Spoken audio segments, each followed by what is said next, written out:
So, welcome to the first webinar in the public series of webinars from the Human-Centric Cybersecurity Partnership. Our goal with these webinars is to share the excellent work being done by our co-investigators in a range of disciplines and topics that are all focused around the human aspects of cybersecurity, with the aim of making the cyberspace safer for us all. If you find yourself with a question or a comment during the webinar, please feel free to add it to the chat, and we'll do our best to get to those after the presentation is complete. So please don't be shy. We're really looking forward to your input. My name is Michael Joyce. I'm the Executive Director of the Human-Centric Cybersecurity Partnership, but I won't be presenting today, thankfully. We're joined by Dr. Stéphane Gagnon, who is an Associate Professor in Business Technology Management at the Université du Québec à Ottawa. He has a strong focus on digital trust, AI, and innovation, and Dr. Gagnon's research is focused on the analytics and intelligence systems applied to cybersecurity and fighting disinformation and corruption, including combating disinformation and corruption within digital ecosystems. His expertise and current research is on expanding ISACA's digital trust framework to provide critical insights into safeguarding trust in our digital age. So with that, I will hand the floor over to Dr. Gagnon. Hello, Michael. Thank you very much for your introduction. Very kind of HC2P, Human-Centric or Human-Centered Cybersecurity Partnership, to invite us to present on one of the latest contributions we're trying to make as a team. I have a long list of colleagues I would have liked to mention today, one of whom is a co-author of the project at HC2P, at least, Professor Romila Sayed from University of Massachusetts in Boston, who has been developing for over many years herself her research on disinformation. She is not here today because this particular project, though, is a bit of an offshoot of our effort, her and I, with HC2P. The aim of the presentation today is to talk about how the industry, and of course, generally the profession of CISO, Chief Information Security Officers, can evolve and also can accommodate the fight against disinformation and against corruption as well within the realm of their mandate for digital trust. So this is today a very practitioner-oriented presentation, hence the fact that it is an offshoot from our work with Romila and I with HC2P. And also, this is a preview of a presentation that will be made next week to ISACA officially. So at least today is a rehearsal, a general rehearsal. I will try to smoothly process this. First, a disclaimer that naturally, whatever recommendations you may hear today are mere recommendations, and they're based on experimental work as faculty. So please do take note that this is not a recommendation to implement immediately. Number two, this is a preview of a conference happening in Dublin next week, the ISACA or ISACA Europe Conference, which gladly, if you cannot attend the whole week, I have a 50% rebate for any colleague wanting to join the sessions there for a few days or one day. So please feel free to email me if you wish to benefit from an access to the conference. First, I'm going to try to summarize our presentation in general terms, and then I'm going to jump into the nitty-gritty details. The main question that all of us in cybersecurity have been monitoring in the past year is the development of the ISACA Digital Trust Ecosystem Framework, or more generally speaking, the trust framework. ISACA decided to develop a general set of components that all CISO, all teams need to take in consideration when they develop, of course, digital ecosystems, digital organizations. The challenge has been that it is inner focused on operations and on business strategies that are digital strategies. The recommendation or the suggestion that we make today is to actually open it up and bring in new components that address the challenges of the community to trust an organization. So therefore, the digital trust toward an organization. And two very important, I would say, mitigation, or rather vulnerabilities are currently emerging, and we all know it. Disinformation, a vulnerability nobody can avoid.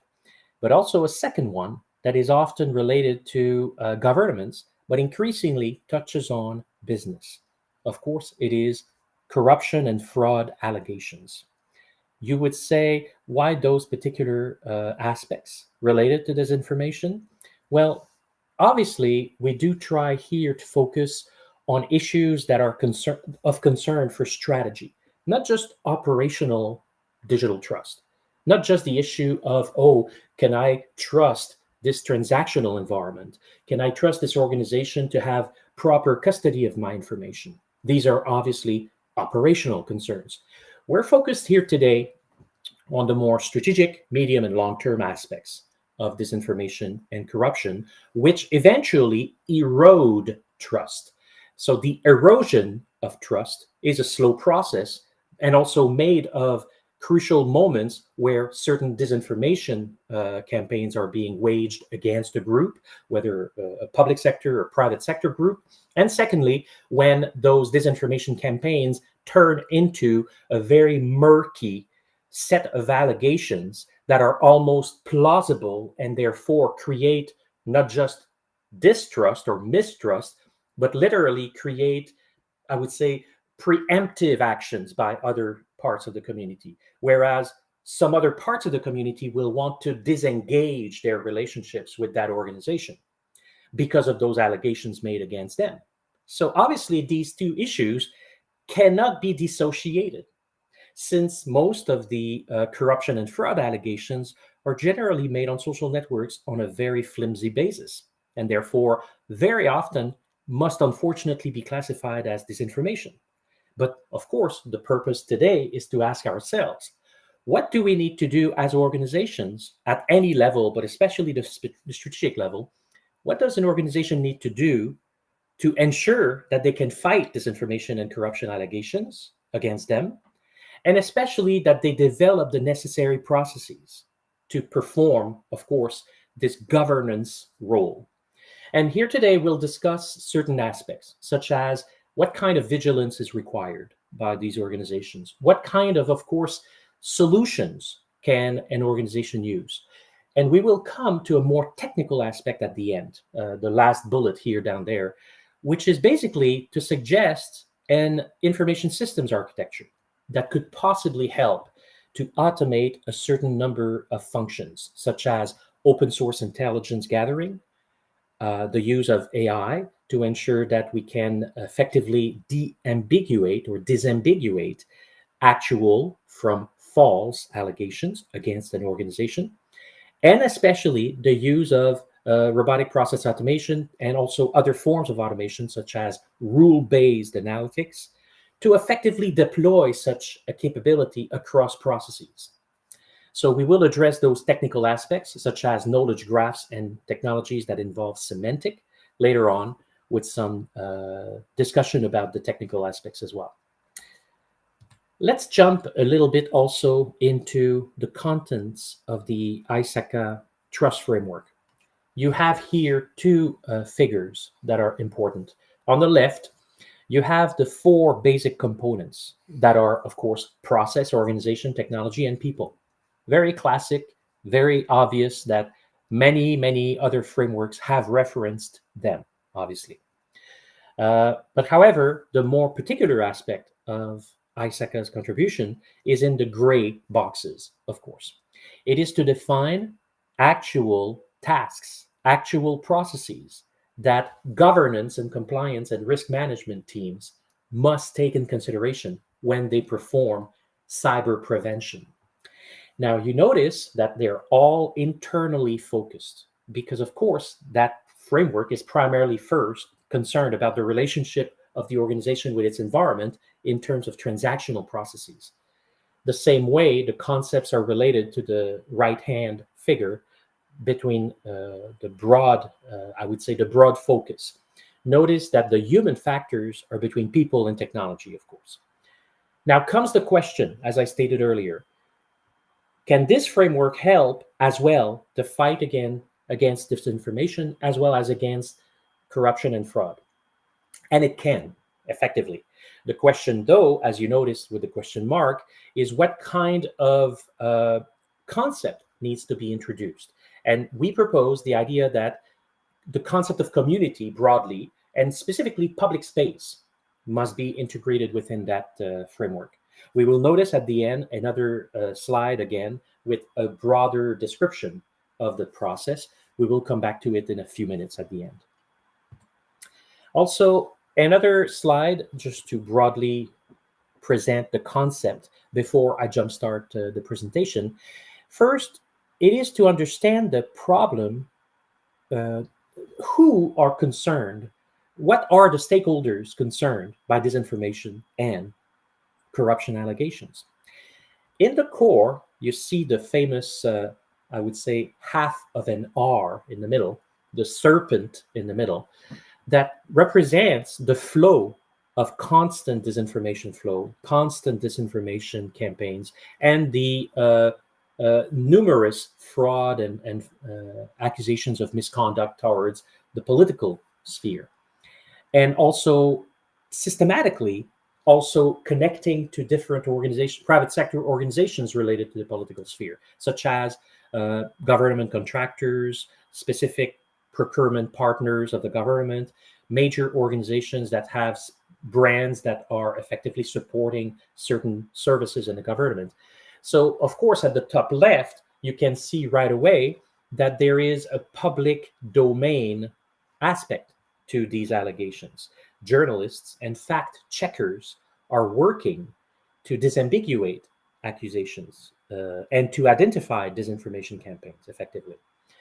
On the other hand, as you can see in the blue team, the defense team are generally public sector, of course, officials who are themselves supported by a communication staff and, of course, and governance staff that are in charge of the due diligence process, making sure that projects are not attacked unduly and that any debate around these projects remain sane, not disrupted by disinformation. And if there is indeed a problem of fraud, that due diligence is taken in charge right away. And of course, on the left hand, you have the red attack team, which are, of course, the stakeholders in the dark web who finance these initiatives of disinformation. And at the bottom, the obvious, I would say, the obvious primary victims, who are us, the general public, as well as professional groups that are in between, of course, these two groups, trying to decipher who is saying the truth and what kind of initiatives are taking place to prevent further and further disinformation and especially further disruption through fraud allegations.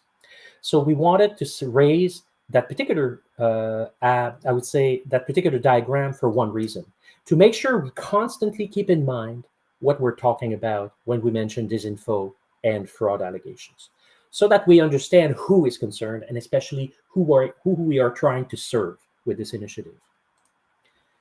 So 5 basic questions today. We need to understand what are fraud allegations and corruption allegations. By understanding them, we will understand what kind of disinformation we're fighting. This is not the same thing as disinformation targeting, let's say, COVID-19 vaccination. Totally different. We have to understand each of the types of things that are being attacked by disinformation in order to understand the nature of the disinformation itself. And that is the first question we will raise. Number 2, the issue of disambiguation.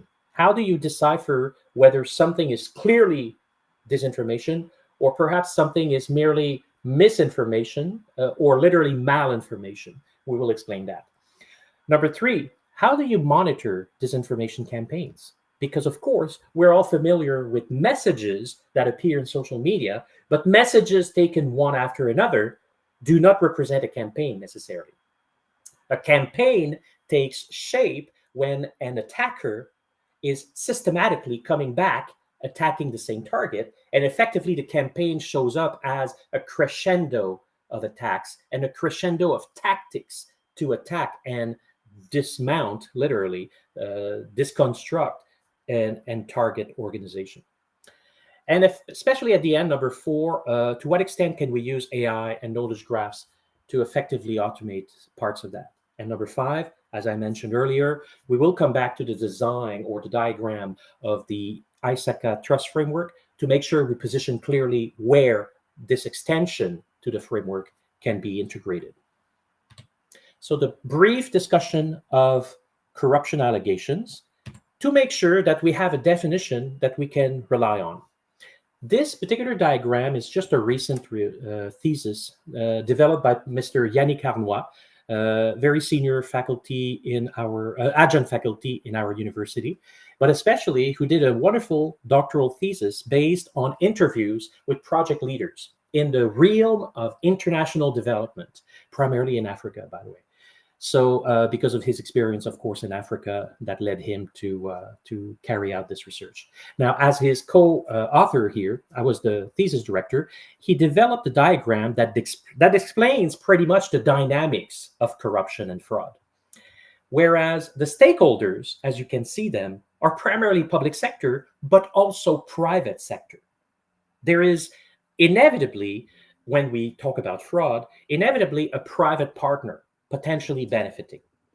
And then also the victims are part of the stakeholders' realm, who are effectively the population being targeted by the services and being victimized by the robbery of funds and services.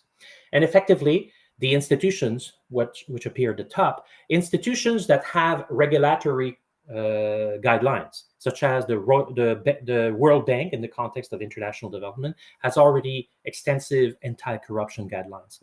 Also, the World Bank has a very new standard 2-3 years ago called the Stolen Asset Recovery, STAR standard, whereas they develop conditions by which certain criteria are implemented to ensure that corruption cases can be litigated.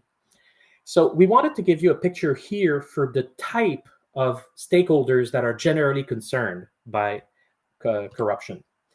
And effectively here, which is very long to read, but because the live stream will be available for you, so you can pause and read later on. But the purpose here is to give you a description of the concerns of anti-corruption initiatives. Basically, what kind of corruption happens? Number 2, where, in which realms does it happen? And especially how is the corruption happening, but also how can it be prevented and mitigated? We will skip very quickly, but at least now you have the concept that clearly defines what kind of corruption are we talking about? What kind of allegations should we look for? Should we monitor? Number 2, where should we monitor it and how should we mitigate it? Comes the question, basically disambiguating between true and false allegations is obviously a task that is expert-driven. Journalists that are experts in the segment or the type of organizations they report on, or literally analysts, data analysts or economists who are familiar with literally allegations related to actual fraud or transactional fraud. That expertise is necessary to help understand whether an allegation is true or false. So therefore, disambiguation is not an extensively available skill. Therefore, 99% of the whole democratic system is left vulnerable and exposed and incapable to carry out the proper due diligence. And this is why it is so crucial to focus in this particular type of disinformation, as opposed to other types, such as about COVID-19, about, of course, against the climate change.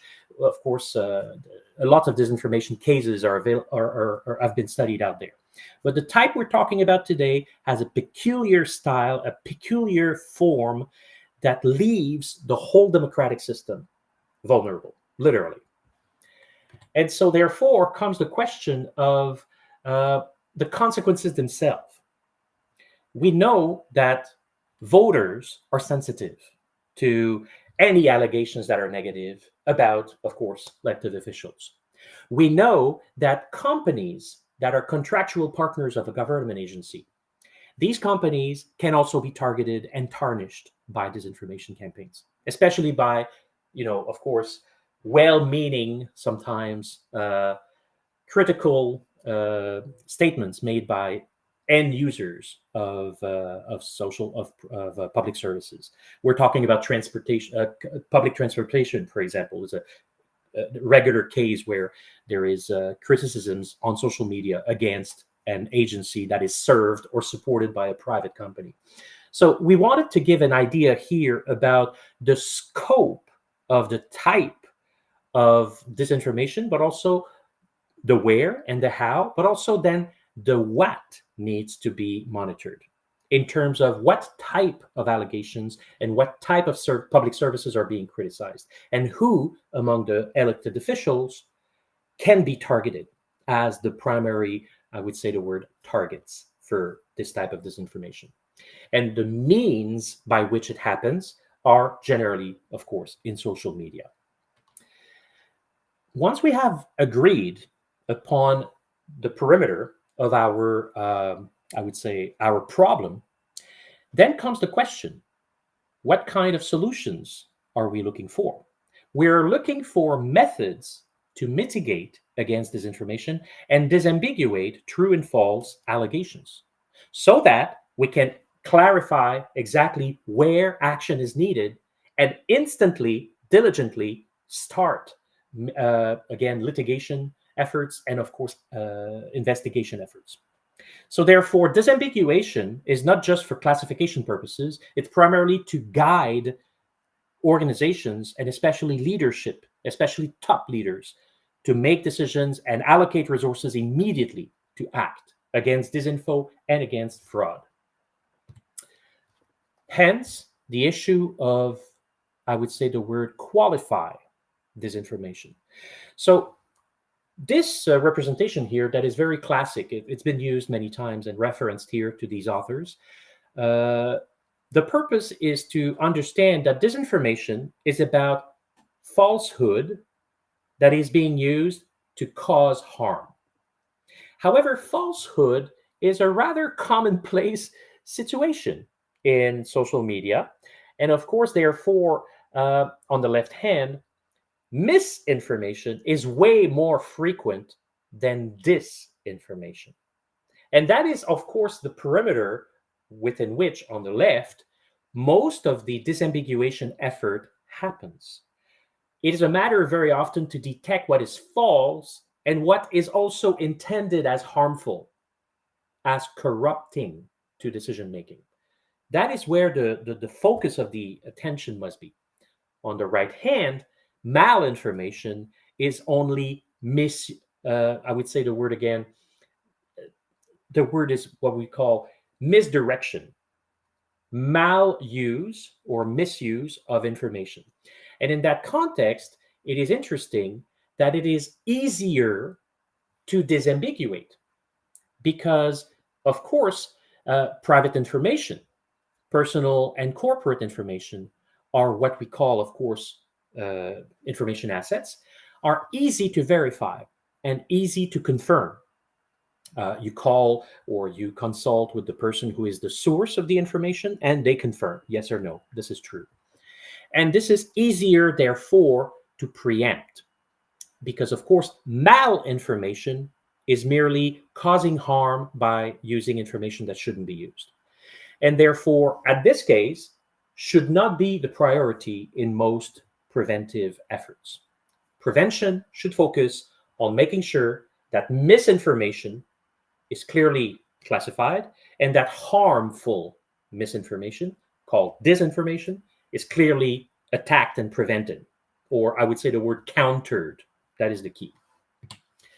Another classification here by these authors as well, from, I believe, from Europe in this case, focused on the idea of fake news, which are not entirely pure disinformation. Fake news can also be misinformation. In the context here, we have the concept of the process around which an organization can organize themselves to fight disinformation. The first at the top is representing, of course, those susceptible hosts, us. And education is very much the priority in helping the public to deal with it.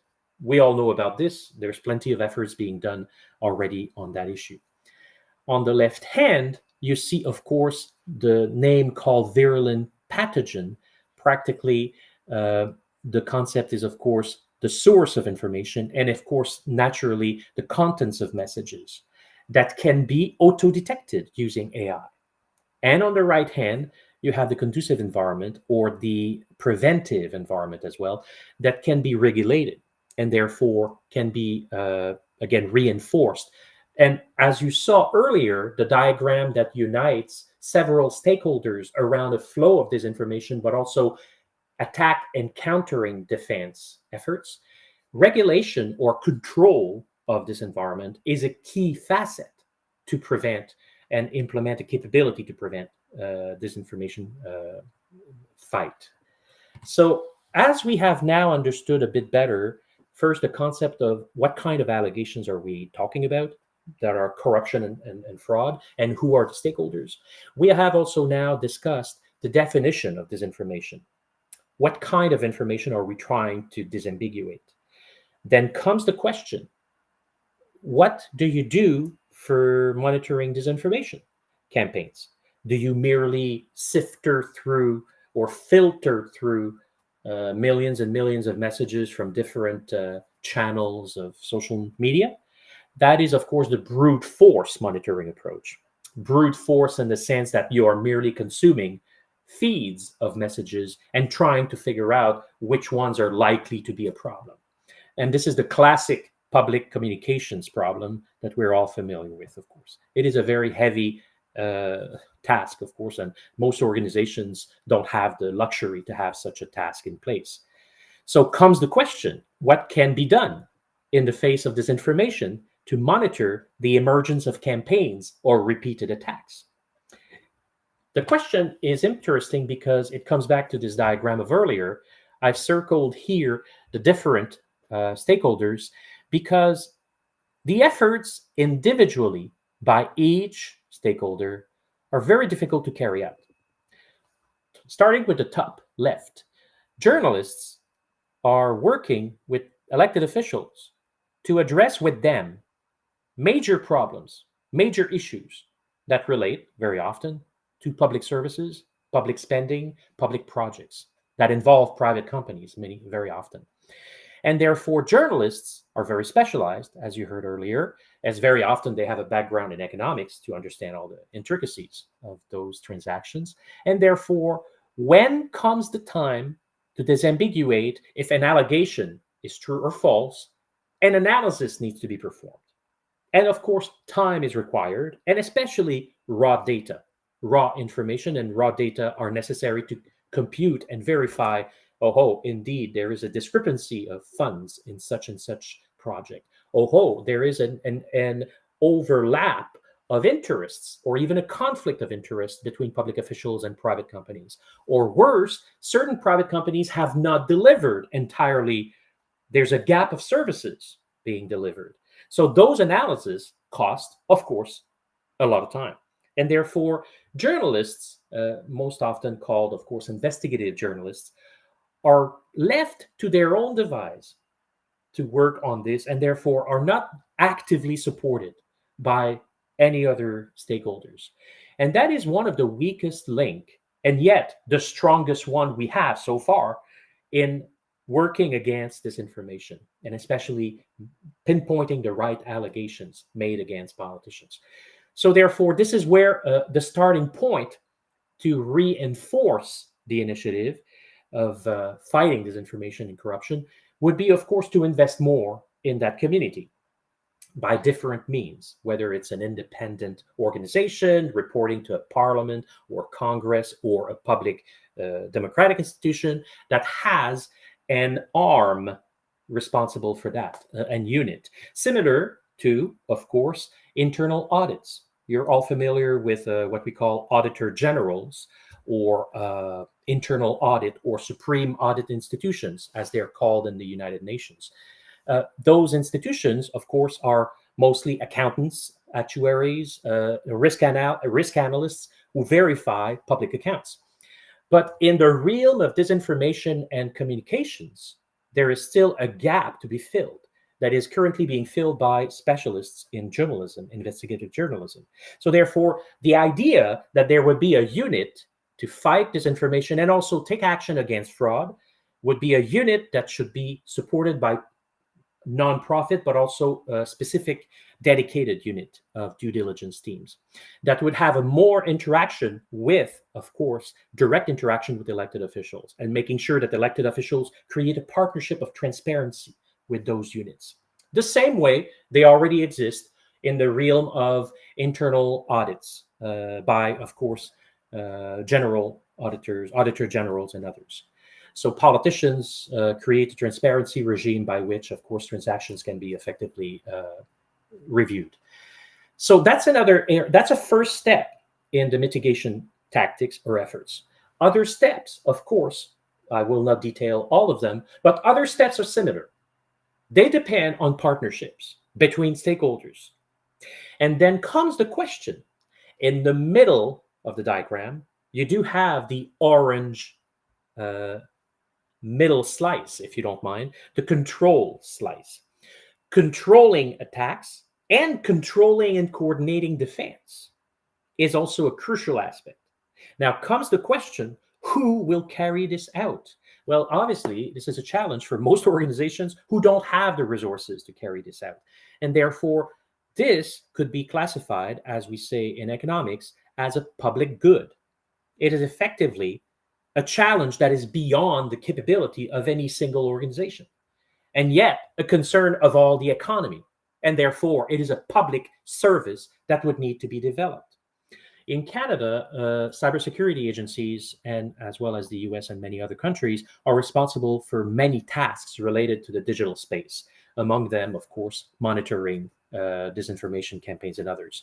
But the degree of interactiveness of those agencies is limited by their mandate of secrecy, of course. So Canada has what we call the Canadian Cybersecurity Centre, CCCS, and Canadian Centre for Cybersecurity, my apology, CCCS, and who are actually involved in the HC2P community. We thank them very much, actually. But practically speaking, as I just said, this mandate of developing a full-fledged economy-wide service to fight disinformation and fight corruption as well is still non-existent. There is a major effort to be developed openly with all stakeholders to fight the other attacker stakeholders and to support, of course, the community below, who are us, and to support with effective means to disambiguate and prevent disinformation. So all this effort is the scope of monitoring, if you wish. Comes also now the question of what are disinformation campaigns. They are defined by repeated attacks, but the attacks are not the same all the time, of course. These attacks evolve through time.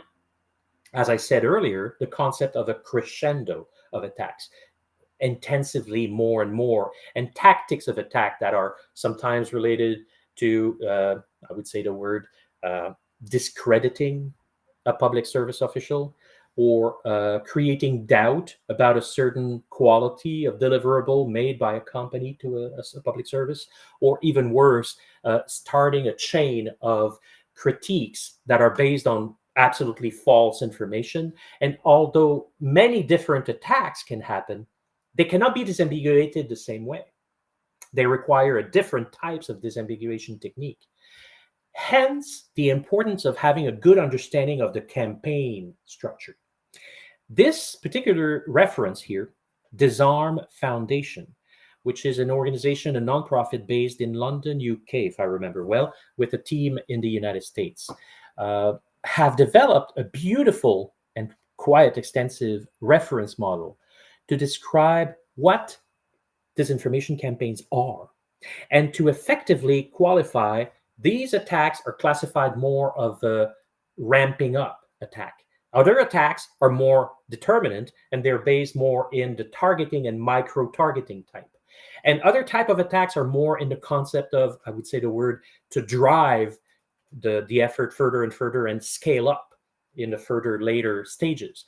So you can see that by a very clear and surgical understanding of this disinformation campaigns, you can then support a monitoring team, but also a due diligence team to clearly act upon the right problem, the right phase of the campaign, and to effectively develop mitigation tactics according to that phase, which gladly Disarm Foundation team has also developed. So as you will go there and navigate their models, freely available under CC BY SA, if I remember, or CC BY license. So therefore, highly customizable. You can download also their mitigation tactics linked to the attack tactics, and therefore create a full-fledged monitoring environment, which is still to be developed, of course.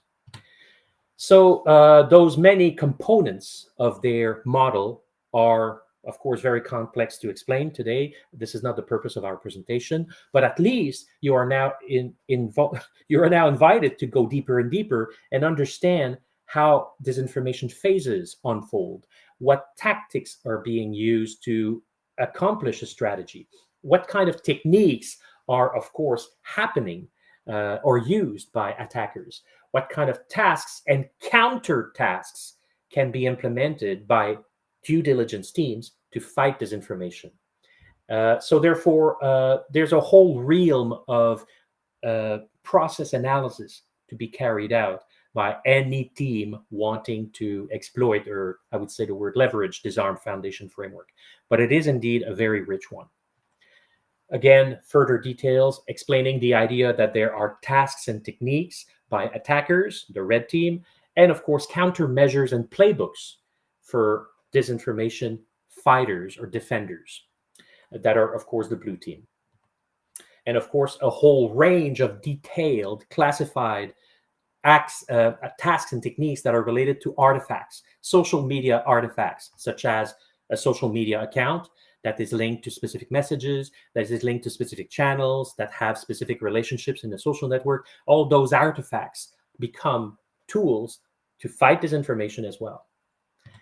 And just a side note, mentioning the fact that this particular Disarm Foundation framework takes its roots, or inspiration as they call it themselves, from another framework called the attack framework, which has been implemented into a knowledge graph here, an ontology, by the DEFAND team at MITRE. MITRE being, of course, the nonprofit agency in the United States managing several public sector R&D, including this particular project funded by the National Security Agency, the NSA of the United States. This team, led by Peter Kolomakis, have developed full-fledged, machine-readable versions in ontology web language, OWL. And I encourage you, please, to go visit the DEFAN resources, which are available apart from the paper that you can read here. So, and also other teams are working on what we call knowledge graphs. This team here in, my apology, in Estonia, have developed a kind of cyber warfare, cyber defense conceptual environment. Now, on each of these tasks, as you can see, of course, the little plus, you can go and dig deeper and see the thousands of tasks and mitigation tactics that exist out there. So those reference models that we've just discussed are essentially primary tools to help disambiguate disinformation attacks, and especially pinpoint eventually what actions need to be taken against fraud and corruption charges and or allegations. And hence the issue remains, once you have primary tools, analysis tools like those that I just presented, what kind of automation can be implemented to reuse those machine-readable tools or assets called knowledge graphs? Well, then comes the issue of how you can implement artificial intelligence, especially generative, Gen AI, to automate the task of monitoring, but also disambiguation. there are many sources, many steps at which the automation can take place. There are three at least that I'm going to mention. First, data collection and open source intelligence. This is an issue where social media have been greatly hampered in collecting information, such as the X platform limiting now access to their API, and other groups, other social media having very limited metadata about their, of course, resources in the APIs. So there's still a great deal to be done by social media platforms to support the data collection and open source intelligence process. Also, there is a challenge of integrating knowledge graphs themselves. It is not sufficient to have a knowledge graph about disinformation.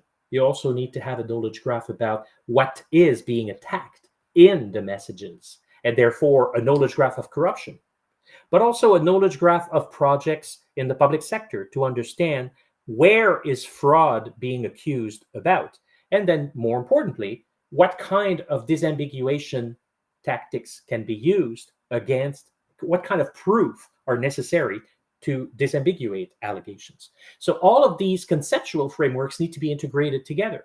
And here we have a basic idea of the workflow of the development team that my colleagues and I are working with. And here the process is merely developing an ontology or a knowledge graph with rules that you can see on the left that are reintegrated to annotate messages and texts, which then become what we call rules extracted to be implemented in an automated annotation cycle, which again feeds back into the ontology because any evidence must be fed into the knowledge graph. So you can see already the effort requires a lot of, I would say, human power, manpower, women power, whichever them power you wish call them. So people power is necessary. Many hours, many systematic efforts to curate such an asset. And practically speaking, you can imagine, coordinate among different stakeholders their versions of the truth. A knowledge graph is only as good as its personnel who carried out the analysis and the editing, but needs to also be validated and verified by the community, and needs to be crowdsourced, but also systematically curated through a governance board. Hence the challenge of having valid knowledge graphs that can be fully trusted and can become a source of trustable criteria to judge about certain allegations in the social media. So I've given you a picture here of the first challenge, to create data and raw materials for disambiguation. But then secondly, to create models, especially generative AI models that will be trained with that data, and especially the knowledge graphs, to carry out, of course, inference tasks.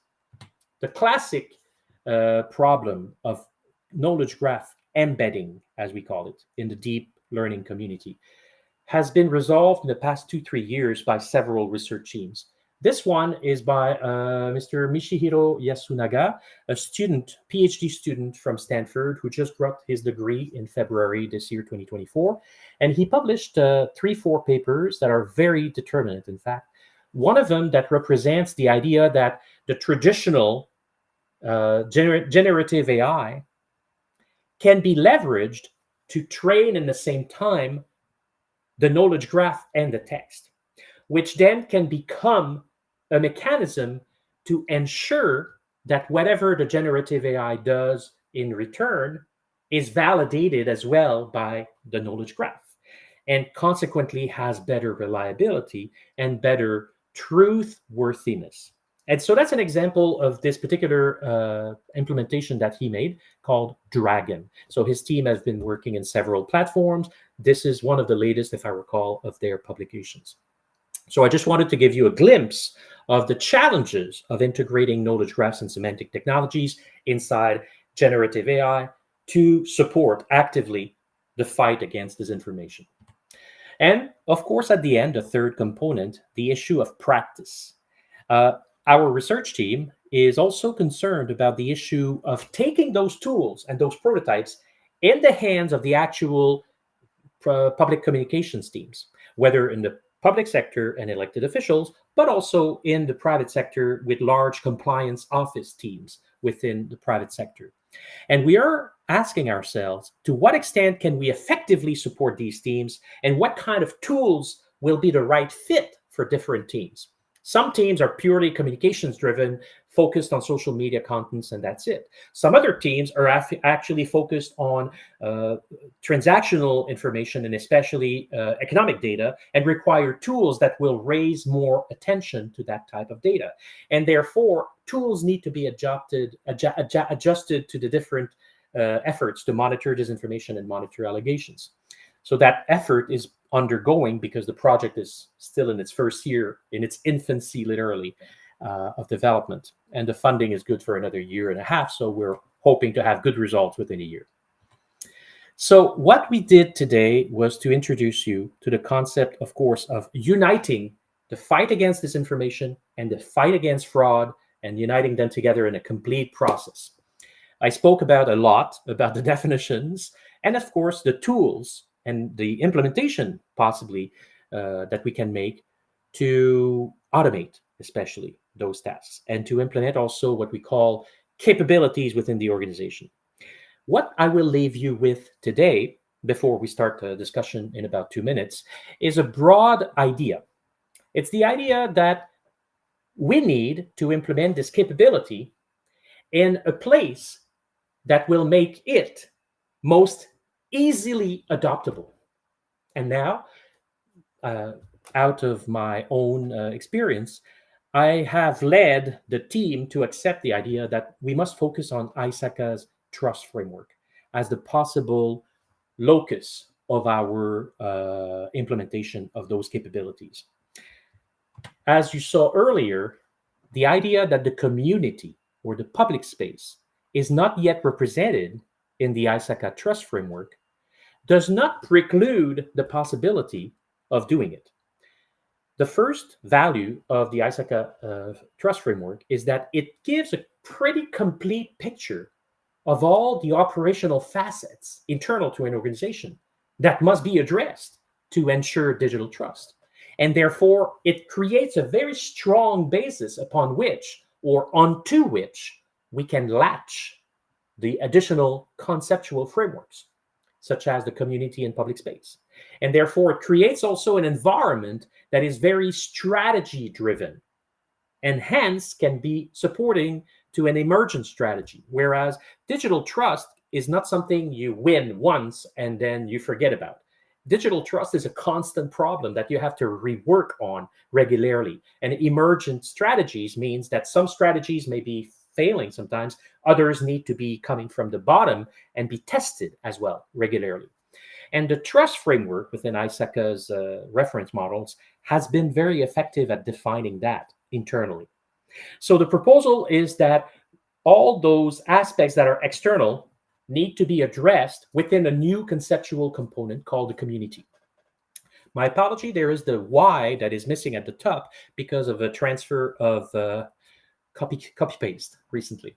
But however, the community can be monitored and carefully, again, managed based on communication and control tasks that are listed here in this gray box that is hoping to be soon enough considered among the many gray boxes that the trust framework has integrated.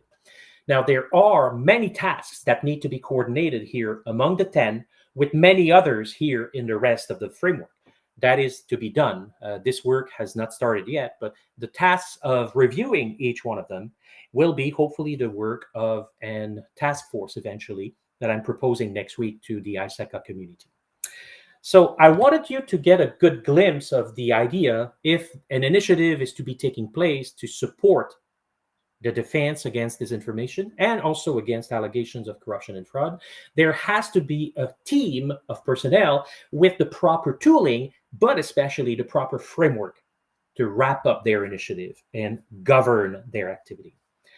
And the outcome, of course, would be obviously the necessary stakeholders outside of an organization need to be involved and partnerships be developed with them to ensure proper flow of information and capabilities.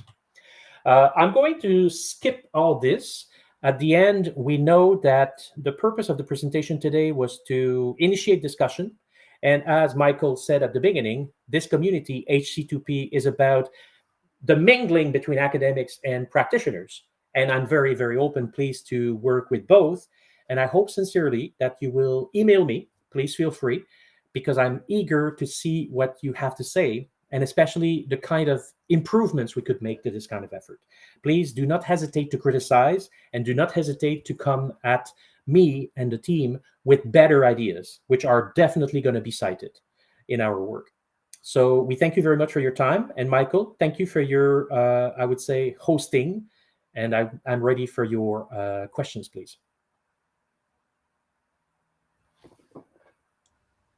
Thank you very much for that presentation, Stéphane. Very, very interesting stuff, and it's at least for me stimulated a number of questions, and I hope you don't mind me diving into things that might be at the edges or sort of surrounding some of the work that you're doing. But I was curious to hear your thoughts on how this kind of system might work with whistleblowers and whistleblower protections, how that would function, because in Canada at least, and a number of other countries, there are protections for whistleblowers.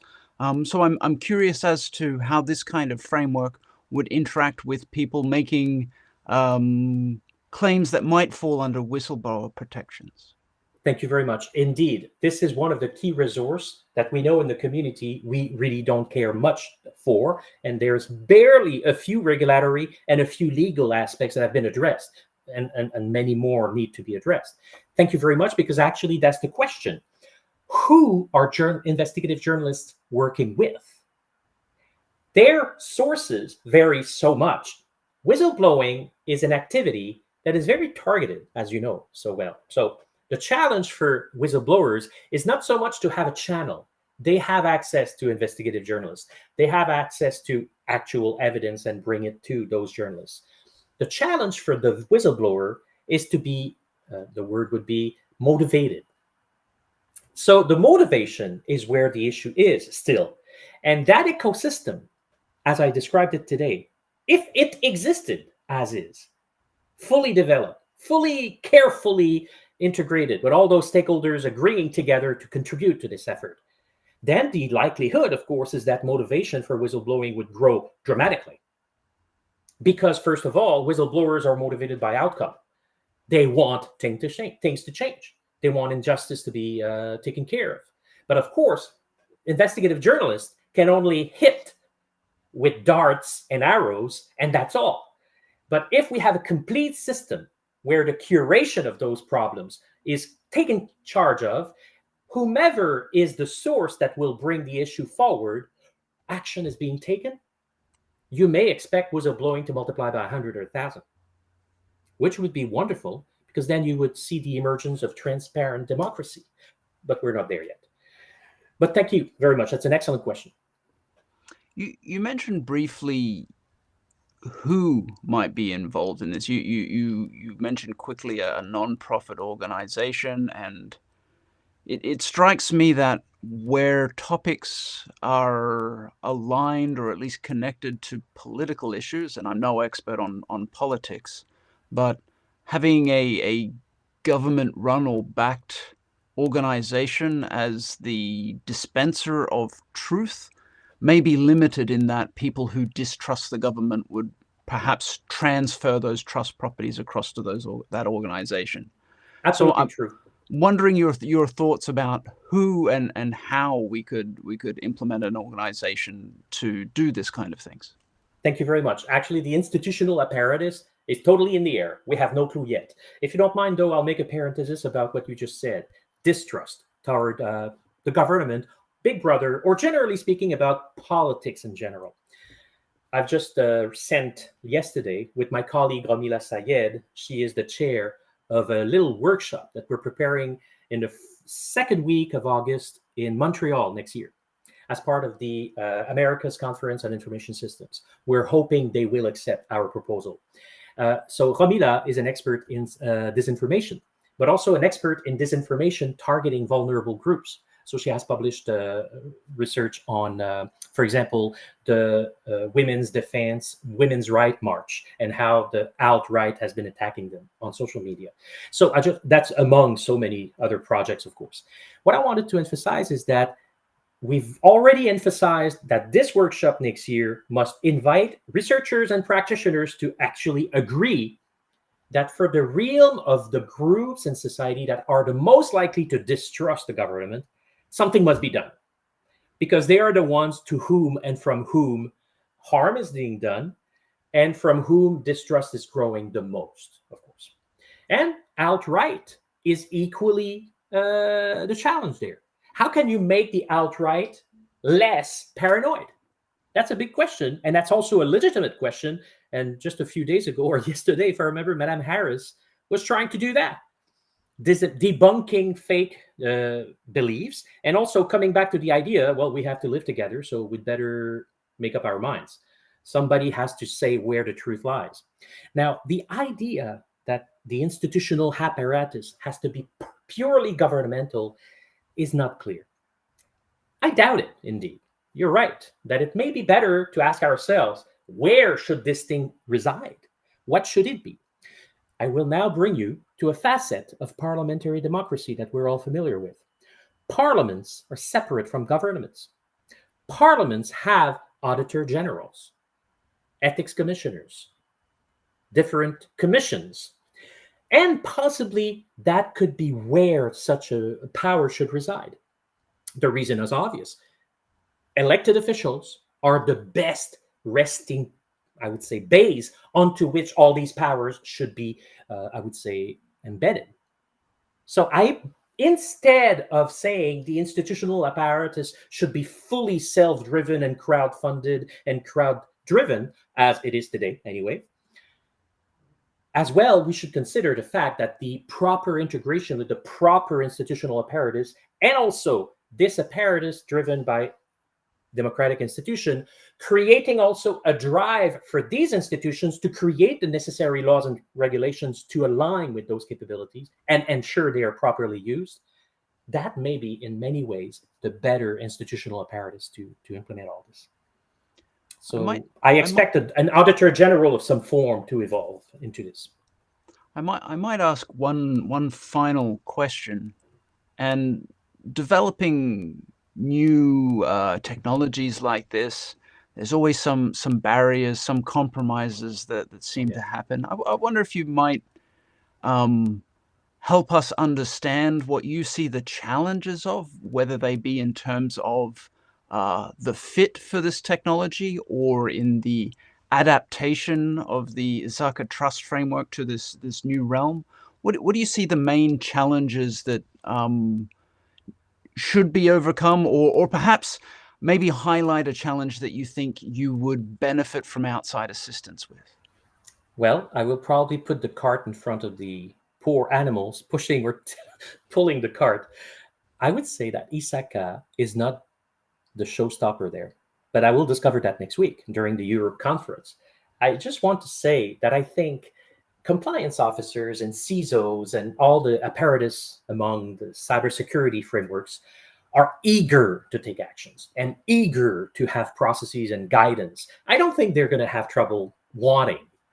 The what will be done can emerge, but something will happen. The more challenging issue is technical and also operational. First, you need data. You need social media quality data, and especially you need proof. You need disambiguated and debunked fake news. And that is where my initiative also with the team and Ramila Sayed also have been working on that, curating data that is fully ready for AI and generative AI training. We are still in the process of doing this, Beef. And to be frank with you, we find this challenge somehow unsurmountable. We know that some limitations will happen, that our data sets will be extremely shallow. The campaigns will not be very extensive. We'll have 2 or 3 examples of the campaigns that are truly campaigns. And most of the other allegations will be what we call data that is one-by-one cases. So I believe that data and truly fully available public data and open access and machine readable data sets is the key for enabling any effort. Now, once we have the data, we obviously need also knowledge graphs. And knowledge graphs, as you heard today, are developed by nonprofit organizations or academic groups that unfortunately are not fully funded.